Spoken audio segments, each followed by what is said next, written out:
Muy buenas noches, bienvenidos a este nuevo conversatorio de Vivir en el Poblado y Santa Fe. Cada vez nos sentimos más complacidos con su presencia, su asistencia. Estamos explorando distintos temas y sentimos que el objetivo se está logrando, hacer una charla amable, simpática, sobre temas que nos están interesando de manera cotidiana.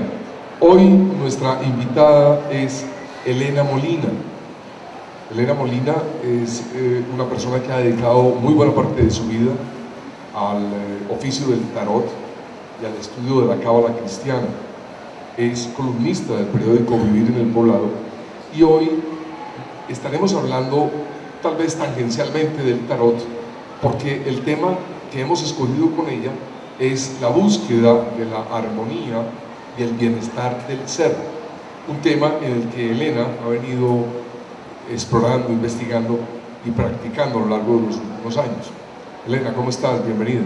Muchas gracias, estoy muy contenta y muy feliz y doy infinitas gracias a ustedes que vinieron a compartir este espacio con nosotros, y voy a tratar de ser muy pragmática, es decir, venimos a hablar de un tema donde nos podemos quedar haciendo como un discurso filosófico sobre la armonía y el bienestar del ser. Yo quiero que todo el mundo salga hoy con el corazón lleno como de cosas muy simples para lograrlo. Empecemos como por la base de lo que Elena ha venido planteando. El ser humano vive en relación con él mismo, con los demás, y sobre todo en relación con un mundo interior que habita dentro de nosotros y que por X o Y circunstancia hemos opacado o hemos omitido por conocer.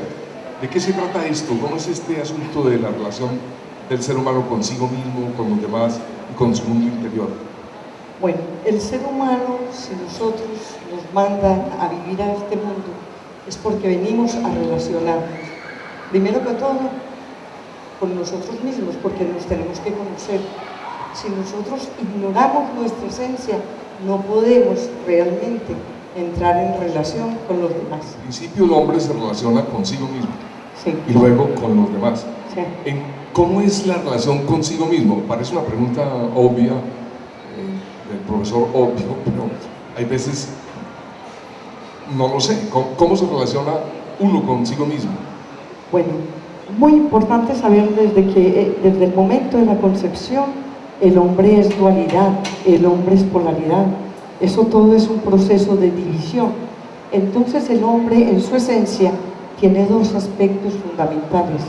Un aspecto masculino que corresponde al hacer, al conquistar, en sus realizaciones, y un aspecto femenino que corresponde al sentir, a su mundo íntimo, a su mundo inconsciente, a sus noches interiores. Entonces, en todo ser humano hay esas dos polaridades, una polaridad masculina y una polaridad femenina. Entonces, lo que tenemos que hacer es desde nuestro mundo racional, exterior, masculino, tenemos que hacer siempre un proceso de reconocimiento de ese mundo infinitamente rico, lleno de potencialidades que llamamos femenino. El problema que hay es que hemos confundido lo que es masculino con los varones y lo que es femenino con las mujeres. Entonces, cuando yo digo o hago referencia, es que esta tan masculina o tan femenino, la gente se empanica, y resulta que es que los procesos del ser humano llaman a que uno tenga unos momentos donde lo importante son las realizaciones exteriores, la conquista del entorno, y luego unos momentos fundamentales que es ir hacia uno mismo, hacia su profundidad, hacia su noche, hacia su sentir, ¿sí? Porque ese mundo interior es mucho más grande, interesante e importante que todo lo que pasa en el mundo exterior. Yo llevo unos 14 años dedicada al estudio de los textos bíblicos a través del estudio de la cábala cristiana. ¿Eso qué quiere decir? Miren, el problema fundamental de nosotros hoy en día es que olvidamos nuestros ancestros, olvidamos nuestras raíces, olvidamos de dónde venimos. Y resulta que nosotros tenemos un manual absolutamente maravilloso y fundamental en la vida, que se llama la Biblia. Lo que sucede con ese manual maravilloso de vida es que nos quedamos con una visión completamente infantil. Es decir, nos quedamos con los cuentos que nos contaron y como nos los contaron. Y da la casualidad de que uno explora un poquitico ese mundo, uno se mete, como quien dice, a tratar de ver, entender y conocer eso, y el mundo a uno se le empieza a abrir de una manera infinitamente maravillosa. Entonces yo quiero hablarles hoy del mito, ¿sí?, donde se reconoce la importancia del masculino y el femenino. Da la casualidad de que Adán, la palabra Adán no es que había un señor en el paraíso que se llamaba Adán, ¿no? La palabra Adán quiere decir no, hombre. Entonces, si Adán quiere decir no, hombre, Adán es el hombre en el paraíso. Y nosotros somos ese Adán, nosotros somos ese hombre del paraíso terrenal. ¿Qué le pasa a Adán? Están los 6 primeros días de la creación, luego viene el 7º día de la creación, muy raro, ¿no es cierto?, muy curioso, porque vemos que en el 6º día Dios crea el hombre y la mujer, y luego nos encontramos de que el 7º día Dios coge el polvo de la tierra con agua, lo amasa, ¿sí?, hace, no crea, hace al hombre, ¿sí?, le insufla por las narices el espíritu, y entonces ahí sí empieza Adán a entrar en contacto con el aro, con todo el paraíso terrenal. Y Adán, feliz y dichoso de la vida, se dedica a nombrar los árboles, a recorrer el paraíso, a disfrutar. Solo, todavía está solo. Todavía está solo, es que él está solo hasta la salida del paraíso. Ajá, él está solo hasta la salida del paraíso terrenal. Me estoy preocupando con lo que le pasó. Sí, pero sí, está recorriendo el paraíso nombrando. Sí, claro, nombrando. ¿Él por qué puede nombrar? Uno, ¿por qué puede nombrar las cosas? Yo puedo nombrar las cosas cuando tengo una imagen interior que corresponde con lo que yo veo afuera. ¿Sí? Si yo no tengo adentro la imagen de un árbol, ¿cómo voy a saber que lo que estoy viendo afuera es un árbol? ¿Sí? Eso es que esa imagen ya la tengo yo en mi interior, para mostrar simplemente la riqueza de ese mundo interior. Pero da la casualidad de que Adán, hombre, está completamente solo en el paraíso. Y el Señor Yahvé se preocupa muchísimo porque él no tiene con quién comunicar. Sí. Es decir, no tiene con quién hablar, no sabe, está completamente despistado. Es lo que nos pasa a nosotros, los seres humanos, cuando nos dedicamos a vivir afuera, nos despistamos. Resulta que no hay nadie que nos sirva, ni nada que nos convenza, estamos afuera. A Adán le pasó de que estaba completamente conjado porque no tenía con quién hablar, no tenía con quién comunicar, y da la casualidad de que el Señor sencillamente coge y lo pone en un sopor, le induce un sopor. ¿Sopor? Un sopor. Lo duerme, pues. Pero el sopor es un sueño supremamente profundo y que produce al mismo tiempo una gran angustia, ¿sí? Entonces lo pone en ese profundo sueño y él decide enviarle una ayuda, ¿sí? Y la ayuda que le manda es entrar hasta lo más profundo de eso. Y da la casualidad de que cuando Adán se despierta, dice: esa sí es hueso de mis huesos, esa sí es carne de mi carne. ¿Sí? ¿Refiriéndose a quién? a lo que él vio en su mundo interior. ¿Qué pasa, Esteban Carlos? Pasó una cosa gravísima, y es que... ¿Aparecieron las mujeres? No, No está grave. Por supuesto que no. El cuento no aparecieron las mujeres. Perdón. Cuando dijiste gravísimo... Tranquilo, no aparecieron las mujeres. ¿Sí? Eva nunca estuvo en el paraíso terrenal. Bueno, entonces él encontró y hizo... Él encontró su femenino interior.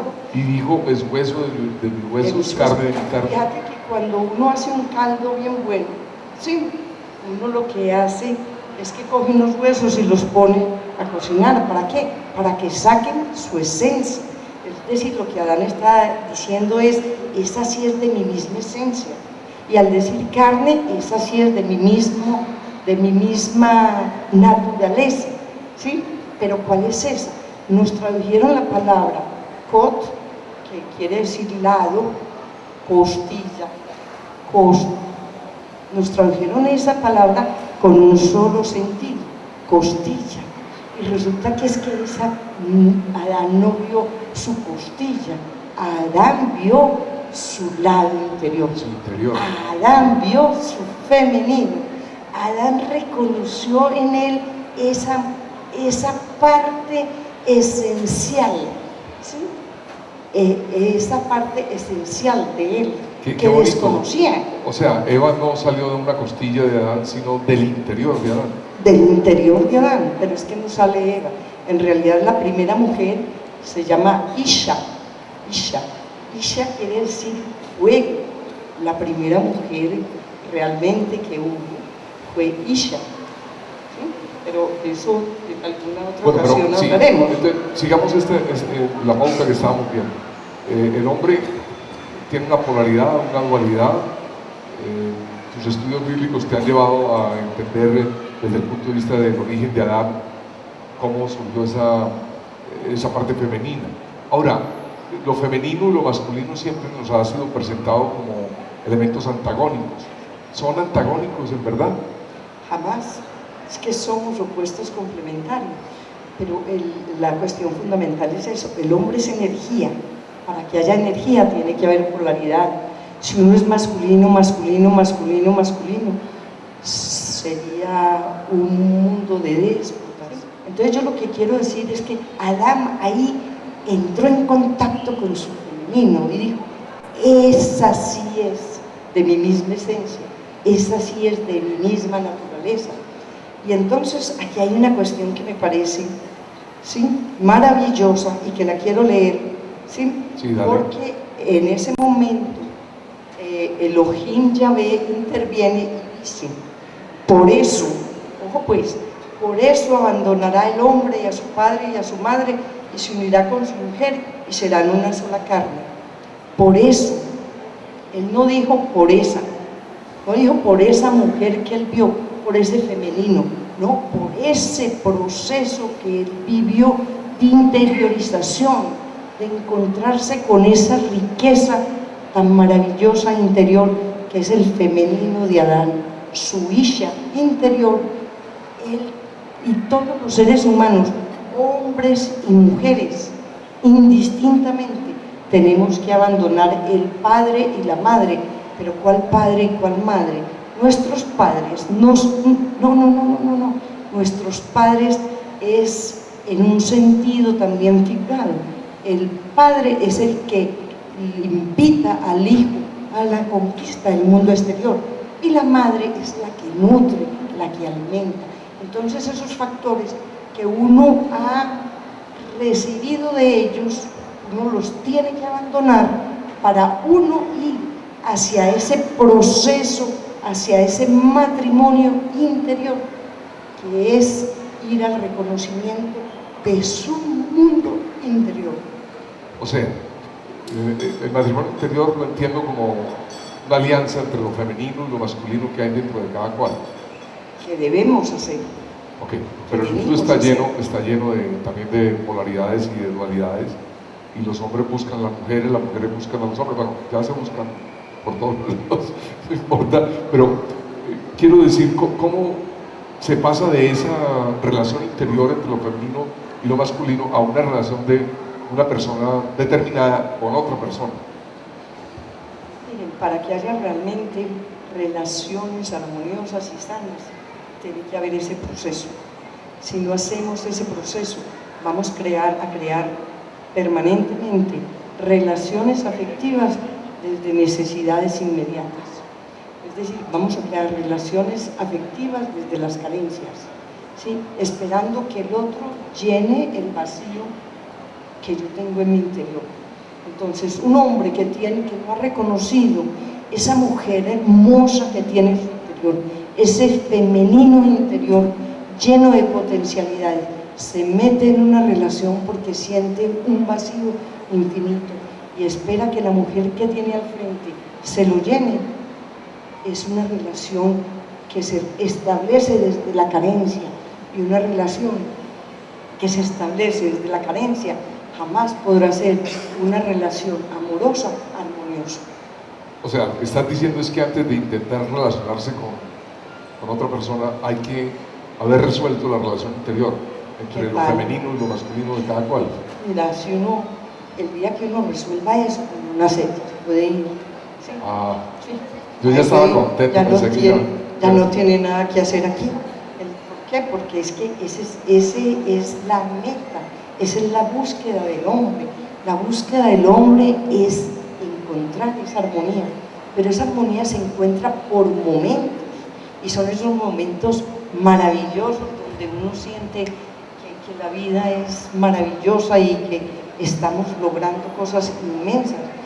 Pero, ¿qué es lo que pasa? Cada vez que yo avanzo en la vida y logro una claridad, el mundo me exige ir a encontrar, ir en búsqueda en mi femenino interior de una riqueza aún mayor de la que yo estoy viendo en ese momento.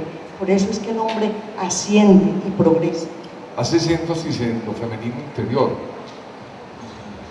y lo masculino interior. No hay masculino interior, ¿cómo te parece? No, yo podría decir que el masculino interior, ¿sí?, es la fuerza del impulso, ¿sí? Eso sería, como quien dice, el masculino interior. El masculino interior es en el momento en que yo, desde mi razón, desde mi conciencia, desde mi claridad, voy y me toco con algo que está ahí guardado en mi interior, pero que no lo he visto, ¿sí? Ese masculino se toca con eso y crece la fuerza del impulso, que es una fuerza completamente amorosa. Ahora, ¿cómo lograr una relación armónica y de bienestar con otras personas? Sobre todo cuando se pretende que esas personas sean tu pareja o una pareja. Yo ese es el tema que vamos a hablar y me parece maravilloso. Pero yo quiero decir una cosa. Dale. Esto es tan supremamente grave en el sentido de que el hombre olvida, y que el hombre se olvidó del femenino, que solamente en el año de 1950, donde por las presiones del mundo exterior, porque yo creo que voy a utilizar una figura, una alegoría, ¿sí? Yo creo que el cielo se había vuelto un desierto tan espantoso, 3 figuras masculinas y un solo Dios verdadero, pero 3 masculinos completamente aburridos. Y en el año de 1950, por las presiones del mundo exterior, ¿qué pasó? El Papa Pío XII tuvo que elevar a la Virgen a los cielos, ¿sí? O sea, la tuvo que ascender. Antes de 1950 la Virgen María no estaba en el cielo. No, es que antes de 1950 el mundo era masculino, pero yo creo que la guerra 14-18 y la guerra 40-44 lo que hizo que el hombre viera es que si seguía simplemente dedicado a la conquista del mundo exterior, a llegar a tener la posesión, el placer y el poder sobre los demás, este mundo se iba a acabar. Entonces, ¿qué hizo? Tenía que haber una dignificación del femenino, una dignificación de la mujer. Tenían que elevar la vibración de ese femenino, y lo hizo la Iglesia a través de la Virgen María. Las mujeres en Colombia, hasta que Rojas Pinilla lo dijo, tienen derecho al voto, no existían. O sea, se había vivido en un mundo llevado solo por el impulso de lo masculino. Exactamente, la conquista. Hasta que lo femenino comenzó a ser reconocido. Reconocido. Más por la presión del mundo exterior que por una reflexión interior. Yo creo que por las dos cosas, por eso yo te digo que la guerra 14-18 y la guerra 40-44, ¿sí? Entre otras pues ahí con la explosión de la bomba atómica, que es realmente la reducción de la energía a un solo punto, ¿cierto? Fue lo que hizo que el femenino emergiera con esa fuerza que vimos en la segunda parte del siglo XX y que ahora haya una dignificación del femenino. Las mujeres empezamos a levantar la cabeza, ¿sí? A valorarnos más en nuestras relaciones, ¿sí? Bueno, y en las relaciones de pareja fundamentalmente. Hay millones de personas, hombres y mujeres, que están en permanente búsqueda entonces de lo femenino. Ahora, ¿cómo esa dignificación de lo femenino ha transformado las relaciones de pareja? Las relaciones entre hombres y mujeres, o simplemente de pareja, sea cual sea su categoría.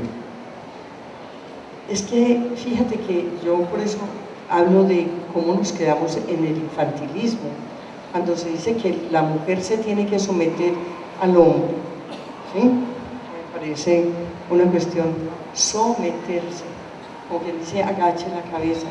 No, es que el femenino tiene que estar sometido a que el hombre, a que el masculino la mire. Si yo, siendo mujer, no miro mi femenino interior, mi femenino nunca va a poder ser valorizado.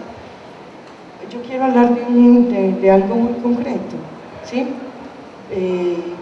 Hablemos de un hombre como García Márquez. Sí. García Márquez, para poder escribir 100 años de soledad, se tuvo que ir a París, a un cochitril por allá metido, en un último piso, a morirse de hambre y frío, para poder valorar esa obra interior que él tenía, que se llama 100 años de soledad. Si él se hubiera quedado en la costa, con su traguito, con su ferrandita y con sus cosas, jamás ya habríamos tenido una obra tan maravillosa como esta. ¿Qué fue lo que hizo él? 100 años de soledad estaba en su interior, la obra estaba creada en su interior, pero para él poder hacer ese proceso tuvo que coger su masculino, es decir, todo su mundo exterior masculino y volcarlo hacia eso que él tenía en su interior, ¿sí? Él la tenía creada, pero no la había hecho. ¿Cuándo la hizo? ¿Cuándo la escribió? Bueno, pero ¿cómo se logra ese contacto con lo femenino que está en el interior? ¿Cómo se logra? Me queda la inquietud, o sea, estoy entendiendo lo que me dices, pero me angustio. Bueno, ¿cómo logro encontrar mi femenino interior? ¿No? Encontrar el femenino interior es escucharse a uno mismo, ¿sí? Es decir, yo dije que no quería hablar mucho de tarot en el día de hoy. Sí, ¿sí? Pero yo juré que te ibas a hablar de tarot. Oye, pero yo sí quiero contarles que en esta práctica llevo más de 17 años haciéndolo, ¿sí? A mí, yo siempre que llega alguien esbozo una sonrisa, porque yo sé que esa persona que llega a consultarme llega a que yo le diga lo que ella sabe, llega simplemente a que yo le muestre en el afuera lo que tiene adentro, lo que está buscando, y esa persona sabe que lo tiene, que está en ella, pero tiene que haber alguien afuera que le diga, vea, ¿sabe qué? Dele por ahí, que eso es realmente lo suyo. Pero eso es sencillamente cómo yo voy a la búsqueda. Yo me escucho, es decir, hay momentos donde las sensaciones, las emociones, ¿sí? El mundo exterior empieza a hablarle a uno, ¿sí? Y uno se pregunta, ¿pero qué me estará diciendo? Hasta que a uno se le prende esa estrellita interior y le dice, ve, es esto. Pero como todos pertenecemos a la escuela de Santo Tomás, ver para creer, vamos a que la gente o a que alguien, un tarotista, un astrólogo, gente también va donde el médico, donde el psiquiatra, donde el terapeuta, ¿no es cierto?, a buscar las respuestas que tiene en su interior. Pero es que el mundo exterior nos ha asustado de buscar en el interior, me supongo. Que uno mismo empiece como a explorar, bueno, a caer en ese sopor que sufrió Adán, produce más ansiedad que no conocerlo. Sí, pero es que esa es la maravilla, es que a todos en un momento en la vida nos produce ese sopor. Yo puedo contar una historia personal. Sí. Tú estás haciendo el tarot hace 14 años, ¿cierto? Más o menos. 17, bueno, hace 15 años yo fui donde Elena, no conocía a Elena, sabía que leía el tarot, yo había leído sobre el tarot y fui, tenía curiosidad, me recibió con una sonrisa, luego, no sé si voy a usar una palabra muy grosera, echó las cartas, no sé cómo se diga, bueno, echó las cartas del tarot y en un papel comenzó a escribir lo que ella veía en el tarot. Y me dijo, palabras más, palabras menos, mire, ¿usted qué está haciendo aquí? Usted se debería ir ya a escribir, porque las cartas dicen que usted tiene que ser escritor y escribir. Yo guardé eso, aún lo tengo, porque ahora que acabas de decir que la gente utiliza el tarotista para encontrarse a sí mismo, pues haber ido donde ti me llevó a mí a decidir. Ratificar lo que ya sabías. Después tuve que poner obviamente a Elena en la novela, contando cómo me había vuelto escritor gracias a ella. Pero hago alusión a esta anécdota personal con la venia de ustedes, porque lo que ella ha dicho me parece sustantivo. Uno acude a este tipo de terapeutas, tarotistas, personas que le ayuden a ver lo que uno tiene por dentro.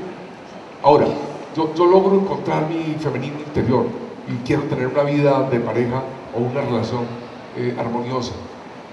Y entonces me encuentro con seres que a lo mejor no se han explorado interiormente, me han ido donde la tarotista. Y entonces, ¿qué hacemos? No, las cuestiones, por eso yo digo, esto va a ser una práctica para la vida diaria. Yo lo que quise hacer fue una práctica para la vida diaria.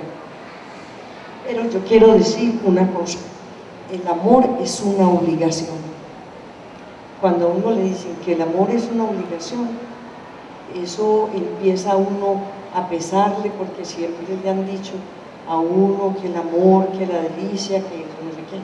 No, el encuentro, cuando dos personas se encuentran, hay un tercer elemento presente, y es la relación. Son dos, pero la relación es una. Y entonces, lo importante es saber, yo desde mí, ¿qué voy a hacer? ¿Cuál va a ser mi conducta para poder entrar en contacto amoroso con el otro? Y esa es mi obligación, ¿sí? ¿Qué es lo que yo tengo para dar, para entregar? ¿Sí? ¿Y qué es lo que yo espero del otro? Y ver muy bien si lo que yo espero del otro es mi carencia, ¿sí? Yo necesito que el otro me llene una carencia, entonces a mí este matrimonio me conviene, por eso, porque va a llenar mi carencia.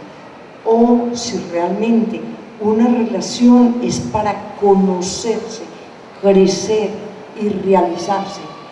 Yo no creo que el amor sea fácil, yo creo que el amor es, ¿sí?, la única realización del ser humano, pero es una obligación excesivamente difícil, porque exige que los seres que estén comprometidos en ella no se queden en el exterior, sino que profundicen qué es lo que el otro me está mostrando, que hay en mí, pero que yo no veo. ¿Cómo es ese proceso entre ese femenino que yo he encontrado dentro de mí y que de alguna manera estoy intuyendo o vislumbrando en la otra persona? No, eso es absolutamente maravilloso. Y la manera de despertarlo, ¿sí?, ese es el cuento de la bella durmiente del bosque, ¿sí? ¿Cuál es el cuento de la bella durmiente del bosque? ¿Sí? Una mujer que quedó dormida porque una de las hadas no fue invitada a la boda y entonces tiene que dormirse. Resulta que un día un príncipe está informado de que hay una mujer por allá dormida en un bosque y él decide ir a encontrar a esa mujer. ¿Qué fue lo que él decidió ir a hacer? Él decidió ir en busca de su femenino interior. Ese relato que hay de que el hombre se mete en ese bosque lleno de fieras, de espantos, ¿sí? Porque en el momento en que uno se mete, encuentra la fiera interior, el espanto interior, el miedo interior. Pero la imagen es absolutamente preciosa, porque llega a un mundo que es completamente gris. No sé si se acuerdan de esa película, que es de lo más hermoso que hay, el mundo es gris. Y en el momento en que el masculino, príncipe informado de esa mujer que estaba en medio del bosque, en medio de su inconsciente, él le da ese beso, entonces el mundo empieza a despertarse. Y no sé si se acuerdan que todo lo que hay alrededor de la Bella Durmiente empieza a saltar de dicha, empieza a despertarse y se vuelve un mundo completamente colorido. Ese es el proceso real del amor, el proceso primero interior, que lo vemos muy bien descrito en ese cuento, que después en el exterior lo podemos realizar. Pero el proceso supone que el ser humano, cada vez que se encuentra con ese femenino, ¿no es cierto?, y hace ese beso, ese sello, ¿sí?, que se me olvidó decir, que ahí es donde dice el mito, ¿sí?, por eso el hombre dejará a su padre y a su madre y serán carne uno, que es el principio del matrimonio. El principio del matrimonio no son las bodas de Canaán, el matrimonio fue consagrado en ese momento. Dijiste una palabra clave, pues, o a mí me emociona mucho: beso. Besar es tocar, finalmente, tocar los labios de uno con los labios de otro, o con el rostro. Si ustedes quieren entrar en armonía con su pareja, con sus relaciones, con su mundo interior, toquen, es decir, la esencia de la vida. Venimos aquí, no a amarnos los unos a los otros, a tocarnos los unos a los otros, ¿sí? Es que toda la información del ser humano está por debajo de la piel. Aquí la tenemos inscrita en el cuerpo y hay que despertarla. ¿Y cómo la despertamos? Tocar. Ese es el verbo. Vea pues. Vea pues. Es una novedad. No es ninguna novedad, no. En absoluto. Es una novedad en el sentido de que yo no lo había percibido como que habíamos venido a este planeta a tocarnos en vez de amarnos. Pero bueno. No, es que tocarse es lo que induce al amor.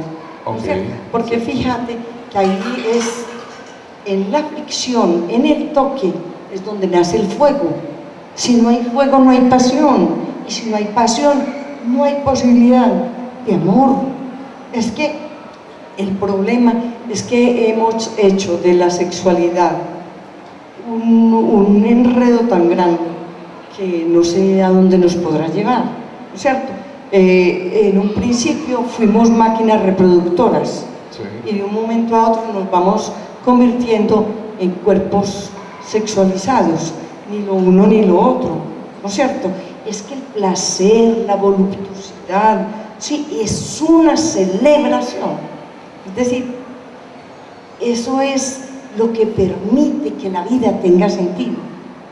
Pero mucha gente le tiene miedo a tocarse con otro, no, es que a dejarse tocar. No nos enseñaron. Yo estoy descubriendo ahora el placer, preparando esto, me he dado cuenta de muchas cosas a nivel personal. Yo soy abuela hace un año y yo he descubierto que uno frente a un bebé no se inhibe. Lo que necesita el ser humano es recuperar ese placer y ese gusto de tocarse, de la caricia, de dar besos gratuitamente. Pero a medida que vamos creciendo, nos damos besos de pelo, como me dice mi hijo, ¿sí?, que se acerca a mí y yo le digo, ay, de lado, y me dice, mamá, no me des besos de pelo. Por supuesto, ¿por qué? Porque es que nos da miedo que el hijo nos abrace, nos toque, ¿sí? Y eso es completamente traumático, porque nos estamos volviendo unos seres carente de ese contacto. En la piel lo tenemos todo, toda la información, hay que volverla a despertar. Entonces, si queremos la armonía y el bienestar, hay que tocarse. Ese tocarse no es exclusivamente físico, me supongo. El no mirarse toca también. El no tocarse también toca. Y el no tocarse sí que toca. Sí, ese yo creo que es el más fuerte de todos. Hablabas de cuerpos sexualizados. Al parecer ha sido, como toda la evolución de la sociedad occidental, la que nos ha llevado a eso. Esa sexualización de los cuerpos ha impedido que se logre más fácilmente la armonía y el bienestar en las relaciones de pareja. Es que qué cosa tan horrible, tener uno una relación permanente con alguien que lo conoce a uno, que sabe cómo es que uno reacciona, que conoce sus miedos, sus temores, qué le suscita placer, qué le suscita alegría. Entonces, uno cuando entra en una relación, entra en una obligación y en un trabajo que es inconsciente, pero que a través de los encuentros y de tocarse es como logra conocer al otro, ¿sí? Entonces, en ese que logra conocer al otro, ¿sí? ¿Qué es lo que pasa? ¿Sí? Ahí se establece un vínculo frente al cual uno tiene que tener esa obligación. Eso es absolutamente tremendo, ¿sí? El placer se acaba, el disfrute se acaba. Pero ¿cómo lograr eso, mantenerlo vivo en el hogar? ¿No? Manteniéndolo vivo. Es decir, el muchachito ya tiene 3 años, entonces ya no lo cargamos, no lo acariciamos, no lo mimamos, no lo besamos. Hay que mantener. Es que estamos perdiendo el contacto. Hay que reactivar el contacto. Y el contacto lo reactivamos tocándonos. Reactivar el contacto con los demás y con Lo mismo. Con uno mismo, con el femenino. Mira, yo te interior. quiero contar un cuento, ¿sí? Yo me casé con un personaje que venía de Bélgica, ¿sí? Y cuando llegué a Bélgica, a mí me extrañaba muchísimo que la gente, entre los hombres y entre las mujeres, se abrazaban fuertemente y se daban 3 besos. Para mí eso fue un impacto, ¿sí? Yo llegaba donde, el primer día que llegué, donde mis suegros, ¿sí? Los hermanos de Jean-Marie, me cogieron todos y me abrazaban duro, y me daban 3 besos. Eso yo no podía entender qué era lo que me estaba pasando. Pero cuando mis cuñadas me abrazaban, me tiraban de para arriba, ¿sí? Me daban 3 besos, yo me sentí aún más extraña. Y pasó un cuento que yo lo quiero traer aquí a colación, ¿sí? Porque fíjense que las personas que viven en países temperados, es decir, donde existen las estaciones, necesitan más contacto físico. Nosotros vivimos en el trópico, entonces el contacto físico muchas veces se reduce en las parejas a cuando están en la cama, ¿sí? Si no, es casi que el otro estorba. Entonces un día estando en Bélgica, llegó un señor muy querido a mi casa. Llegó un muchacho que trabajaba con un señor muy querido a mi casa y le dije, ¿cómo te ha ido aquí? Me dijo, no, yo me mantengo aterrada, es que estos belgas todos me parecen que son medio volteados, ¿sí? ¿Cómo así que ellos se encuentran y a todo el mundo lo cogen, lo abrazan y le dan 3 besos? Elena, yo no puedo con eso, ¿sí? Media hora más tarde llegó el señor, que era su patrón, ¿sí? Y llegó, lo saludó con 3 besos, lo abrazó, no lo soltaba, lo tiraba de para arriba. El tipo quedó completamente, no sabía, en shock, ¿sí? ¿Por qué? Porque es que no hemos perdido ese contacto. Bueno, en el hogar el contacto no es solo entre los miembros de la pareja, hay contacto con los hijos, con los hermanos, ¿cómo mantener ese contacto sin que caiga en una sexualidad prohibida? Tenemos el pecado metido aquí. Tenemos el pecado. La palabra pecado no está escrita en el Génesis. Esa palabra no existe. ¿Sí? Y el problema es que nos la inventamos. Nos inventamos la palabra pecado. ¿Sí? San Agustín tan sabio, ¿no es cierto? ¿Sí? El pecado original. El pecado original apareció con San Agustín. ¿Por qué antes de San Agustín no existía el pecado original? ¿Sí? Eso me parece que es completamente absurdo. En los textos bíblicos que tú has estudiado no aparece el pecado original. En el Antiguo Testamento. Okay. Estoy hablando fundamentalmente, yo me dedico al estudio, para decirte la verdad, de los 3 primeros capítulos del Génesis.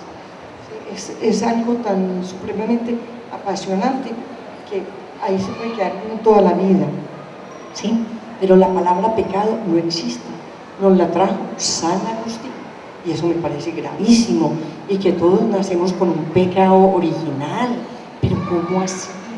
Y el problema es que el pecado original lo remitimos siempre a que fue Eva. Y como te decía al principio, Eva no existe en el Génesis. Eva aparece en el texto bíblico después de la maldición. ¿Sí? Yo me permití traer la Biblia, yo no sé si tenemos tiempo, me dice. Claro que sí, sí. Yo me permití traer una Biblia católica, apostólica y romana. Ay. ¿Sí? Dice así. Le dice Elohim Yahvé, le dice a Adán. Es que la caída, yo todavía no he podido entender dónde está la caída. Sí, pero bueno, y al masculino, al hombre le dice: por cuanto escuchaste la voz de tu mujer, de tu femenino, tú comiste el árbol acerca del cual te había dado órdenes diciendo: no comerás de él, maldito sea el suelo por tu causa, con fatiga te alimentarás de él todos los días de tu vida, espinos y abrojos te germinarán y comerán la hierba del campo. Con el dolor de tu nariz comerás el pan hasta que regreses, hasta que tornes al suelo, porque de él fuiste tomado, por cuando polvo eres y al polvo has de tornar. El hombre denominó a su mujer con el nombre de Eva. Al ser expulsado del paraíso. Ser expulsado, no antes. ¿Sí?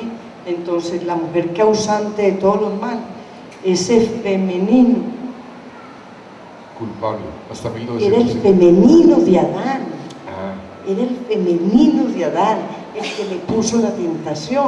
¿Por qué? Porque Adán, después de que ve la maravilla en su mundo interior, sigue la vida como si nada le hubiera pasado. ¿Sí? Bueno, entonces, salgamos del Edén y volvamos al hogar. Sí. ¿Cómo me puedo tocar yo en el hogar, aparte del roce y la fricción física? Sentarse a almorzar entre todos es una manera de tocarse. Primero que todo, para que haya fuego tiene que haber fricción. ¿Sí? Entonces, le huimos permanentemente a las peleas. ¿Sí? Donde hay pelea, hay dinamismo. Donde hay pelea, hay acción. Donde hay pelea, hay fuego. No hay que huirle al conflicto. ¿Qué hace uno? No, pues esto aquí llevamos peleando mucho tiempo, separémonos. No, es que el fuego es necesario al amor. Eso, de una parte. Y de otra parte, lo que tú decías, es muy bonito saber que los campesinos y nuestras bisabuelas y tatarabuelas, todas cocinaban con leña. Y cada noche, antes de irse a dormir, dejaban en la esquina del fogón de leña, dejaban un pedacito siempre encendido. Ese pedacito siempre encendido corresponde a ese pedacito siempre encendido en nuestro interior. Ese pedacito encendido era lo que se llamaba el hogar. Entonces el hogar es interior, pero el hogar es exterior. Pero ¿qué pasa? Ya no tenemos hogares. Es decir, yo voy a casa de alguien y me encuentro con que todo el mundo está comiendo mirando la televisión. Es decir, hay que recuperar la alimentación. Es que la alimentación y la nutrición no es solamente coger y comer, es nutrir y conocer la diferencia que tengo con mi papá, la diferencia que tengo con mi mamá, lo que me une a mi hermano, lo que me aparta de él. Eso es el hogar. Entonces, ahí en el hogar, si la gente se vuelve a sentar a la mesa, va a poder entender al otro. Pero si somos todos seres que no nos tocamos, que no nos vemos, porque estamos bajo el poder de algo completamente exterior, el mundo se va a acabar. Son todos símbolos que tú utilizas. El tarot es como el símbolo de los símbolos. El tarot es... Perdón que cambie así tan rápido, pero es que no. se está acabando el tiempo y no te puedes ir sin hablar de tarot, por favor. Y por mí, sobre todo. Hay muchas historias sobre la creación del tarot. Una de las más bonitas que hay es que cuando se quemó la biblioteca de Alejandría, ¿sí?, se reunieron todos los sabios y fueron a buscar por todas partes cómo recuperar el conocimiento que había allá de todas las culturas, de todo el mundo, y que se había quemado, ¿sí? Y después de recorrer el mundo, llegó alguien que venía del oriente, llegó a Alejandría, ¿sí?, y sacó unas carticas y dijo: aquí está todo, porque una imagen vale más que 1000 palabras. O sea, después la tomaron aquí pues para una publicidad, ¿no? Claro, el tarot no es solo un arte adivinatorio, es mucho más que eso. No, el tarot es un lenguaje simbólico, y sencillamente lo que tiene uno adentro vibra con lo que tiene uno afuera. Entonces, las imágenes del tarot que uno en un momento dado ve en el afuera corresponden a los movimientos que el ser humano está haciendo en su interior. Esas cartas del tarot estarían sintetizando el conocimiento, como lo que acabas de contar de esta leyenda del origen del tarot.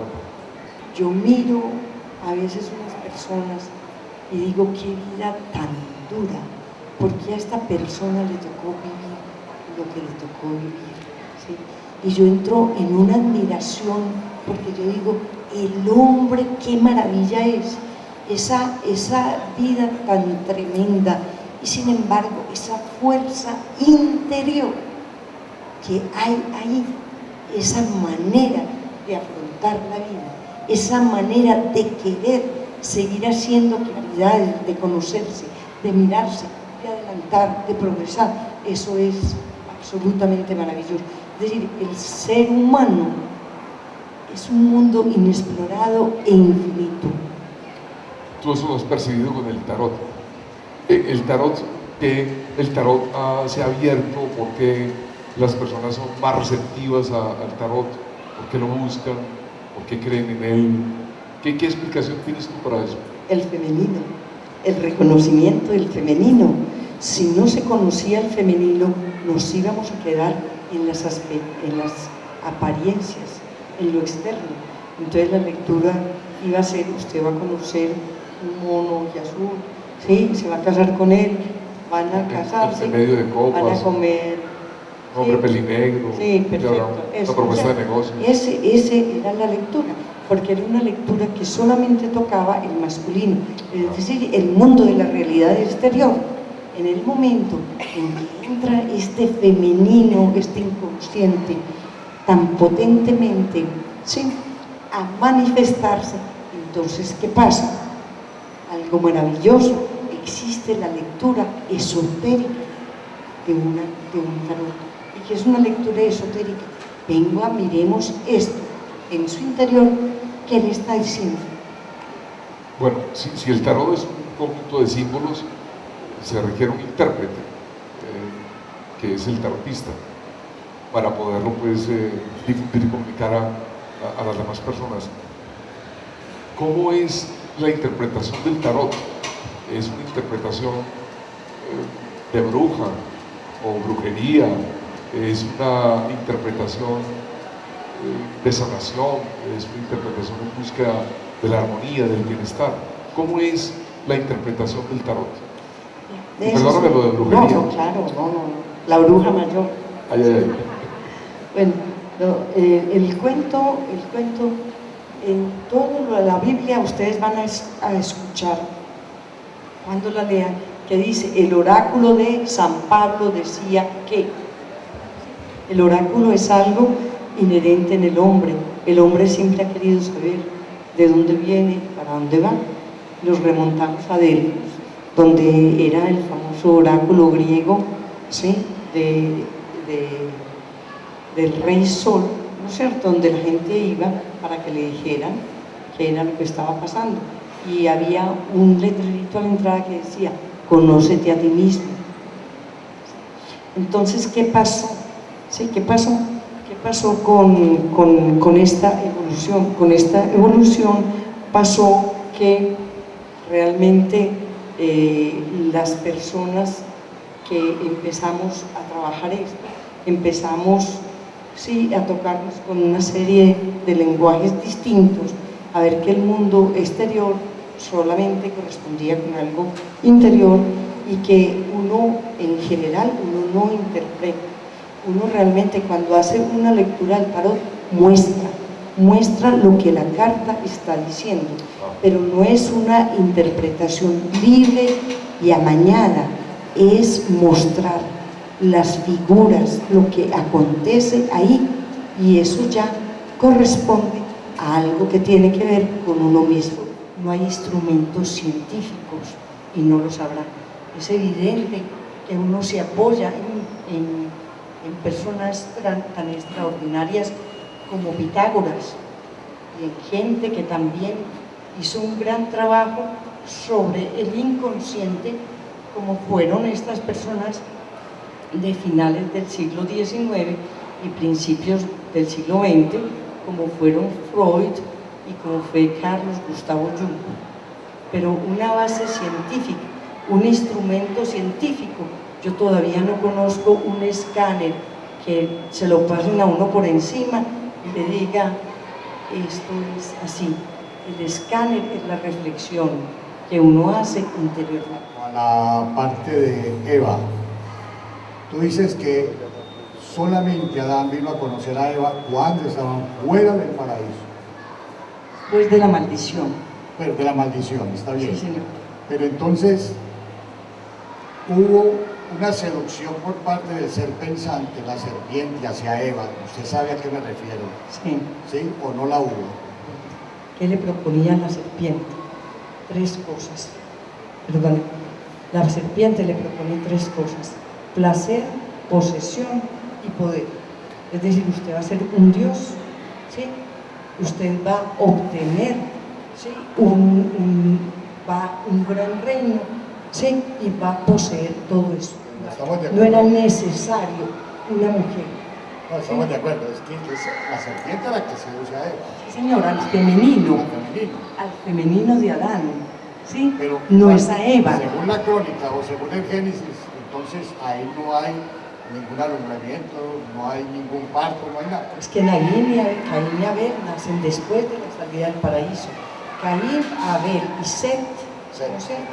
Y Set nacen después de la salida del paraíso, no antes de la salida del paraíso. Ellos han comido del árbol del bien y del mal, tienen el conocimiento, no sea que ahora ellos coman del árbol de la vida eterna y se vuelvan dioses como nosotros. Y te hablo algo de que sí, si lo han leído también, ¿ya? ¿Has leído algo sobre eso? Y hay un Génesis revisado también sobre eso. No, por eso. Es que yo sencillamente lo que le quiero decir, yo estoy completamente de acuerdo con lo que usted dice, pero lo que yo le quiero decir es que Adán no necesitaba una mujer afuera, sino que la tentación proviene de que él se había olvidado de su mujer interior, y una serpiente a ese ser olvidado en su interior, sí, es el que le hace la tentación, y ella, su femenino, sucumbe. Eso es lo que el ser humano viene a adquirir en esta vida: poder, placer y posesión, pero no sobre los demás ni sobre el mundo exterior, sino sobre sí mismo. ¿Quién más quiere? O sea, no tocar es tocarse, hay una distancia que aunque no permite leer ese código de la piel, que hablaba de la importancia de la información que está a flor de piel, y luego habla de no tocar es tocarse, ahí me pierdo. No tocarse es tocarse, pero tocarse desde la carencia, que es lo más bárbaro del mundo. Pero entonces es la pérdida de la oportunidad Sí. por una decisión inmediatista o cualquiera que ha sido. Sí. Es una pérdida de una oportunidad. Sí. Cuando tú te enfrentas a través de una persona, estás haciendo una relación de su interior con su realidad exterior. Entonces, ¿qué pasa cuando el tarot se le lee a un grupo de personas y se le da la misma interpretación?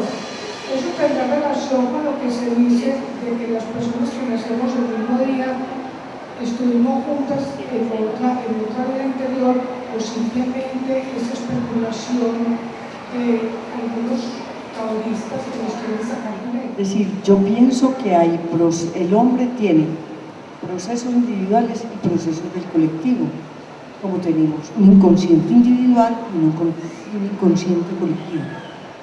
A veces lo individual resuena con un grupo de personas.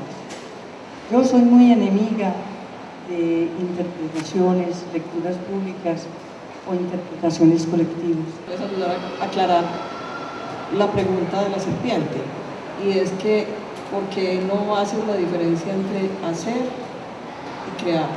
Pero ¿por qué crearon al hombre el mismo día que la serpiente? Por una razón muy sencilla. Es porque la serpiente es un mutante y permanentemente está cambiando de piel. Y el hombre es un mutante y permanentemente está cambiando de piel. Cada 7 años todas las células de un cuerpo humano se renuevan. Entonces, por eso la serpiente a nivel simbólico es el que realmente conoce, ¿no es cierto? Conoce, tiene el conocimiento de las transformaciones del hombre, del cambio de piel, de la mutación, ¿sí?